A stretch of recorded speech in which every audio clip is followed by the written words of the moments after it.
വിശുദ്ധ യോഹന്നാൻ ശ്ലീഹ എഴുതിയ 1-ാം ലേഖനം 2-ാം അധ്യായം 12 മുതൽ 17 വരെയുള്ള വാക്യങ്ങൾ. കുഞ്ഞുമക്കളെ, ഞാൻ നിങ്ങൾക്ക് എഴുതുന്നു, അവൻ്റെ നാമത്തെ പ്രതി നിങ്ങളുടെ പാപങ്ങൾ ക്ഷമിക്കപ്പെട്ടിരിക്കുന്നു. പിതാക്കന്മാരെ, ഞാൻ നിങ്ങൾക്ക് എഴുതുന്നു, ആദ്യം മുതലുള്ളവനെ നിങ്ങൾ അറിയുന്നു. യുവാക്കന്മാരെ, ഞാൻ നിങ്ങൾക്ക് എഴുതുന്നു, ദുഷ്ടരെ നിങ്ങൾ ജയിച്ചിരിക്കുന്നു. കുഞ്ഞുങ്ങളെ, ഞാൻ നിങ്ങൾക്ക് എഴുതുന്നു, പിതാവിനെ നിങ്ങൾ അറിയുന്നു. പിതാക്കന്മാരെ, ഞാൻ നിങ്ങൾക്ക് എഴുതുന്നു, ആദ്യം മുതലുള്ളവനെ നിങ്ങൾ അറിയുന്നു. യുവാക്കന്മാരെ, ഞാൻ നിങ്ങൾക്ക് എഴുതുന്നു, നിങ്ങൾ ശക്തരാണ്.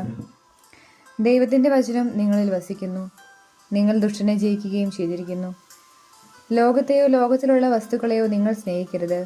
ആരെങ്കിലും ലോകത്തെ സ്നേഹിച്ചാൽ പിതാവിൻ്റെ സ്നേഹം അവനിൽ ഉണ്ടായിരിക്കുകയില്ല. എന്നാൽ ജഡത്തിൻ്റെ ദുരാശ, കണ്ണുകളുടെ ദുരാശ, ജീവിതത്തിൻ്റെ അഹന്ത, ഇങ്ങനെ ലോകത്തിലുള്ളതൊന്നും പിതാവിൻ്റേതല്ല, പ്രത്യുത ലോകത്തിൻ്റേതാണ്. ലോകവും അതിൻ്റെ മോഹങ്ങളും കടന്നു പോകുന്നു. ദൈവഹിതം പ്രവർത്തിക്കുന്നവനാകട്ടെ എന്നേക്കും നിലനിൽക്കുന്നു. നമ്മുടെ കർത്താവായ മിശിഹായ്ക്ക് സ്തുതി. വിശുദ്ധ ലൂക്കായുടെ സുവിശേഷം 14-ാം അധ്യായം 25 മുതൽ 35 വരെയുള്ള വാക്യങ്ങൾ. വലിയ ജനക്കൂട്ടങ്ങൾ അവൻ്റെ അടുത്ത് വന്നു. അവൻ തിരിഞ്ഞ് അവരോട് പറഞ്ഞു, സ്വന്തം പിതാവിനെയും മാതാവിനെയും ഭാര്യയെയും മക്കളെയും സഹോദരന്മാരെയും സഹോദരിമാരെയും എന്നല്ല, സ്വജീവനെ തന്നെയും വെറുക്കാതെ എൻ്റെ അടുത്തേക്ക് വരുന്ന ആർക്കും എൻ്റെ ശിഷ്യനായിരിക്കാൻ സാധിക്കുകയില്ല.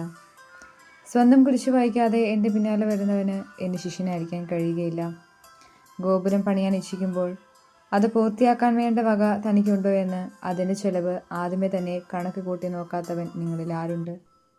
അങ്ങനെ ചെയ്യുന്നില്ലെങ്കിൽ അടിത്തറ കെട്ടിക്കഴിഞ്ഞ് പണി മുഴുവനാക്കാൻ കഴിയാതെ വരുമ്പോൾ കാണുന്നവരെല്ലാവരും അവനെ ആക്ഷേപിക്കും. അവർ പറയും, ഈ മനുഷ്യൻ പണി ആരംഭിച്ചു, പക്ഷെ പൂർത്തിയാക്കാൻ കഴിഞ്ഞില്ല. ഇല്ലെങ്കിൽ 20,000 ഭടന്മാരുടെ കൂടെ തനിക്കെതിരെ വരുന്നവനെ 10,000 കൊണ്ട് നേരിടാൻ സാധിക്കുമോ എന്ന് ആദ്യമേ ആലോചിക്കാതെ മറ്റൊരു രാജാവിനോട് യുദ്ധത്തിന് പോകുന്ന ഏത് രാജാവാണുള്ളത്? അത് സാധ്യമെങ്കിൽ അവൻ ദൂരത്തായിരിക്കുമ്പോൾ തന്നെ ദൂതന്മാരെ അയച്ച് സമാധാനത്തിന് അപേക്ഷിക്കും.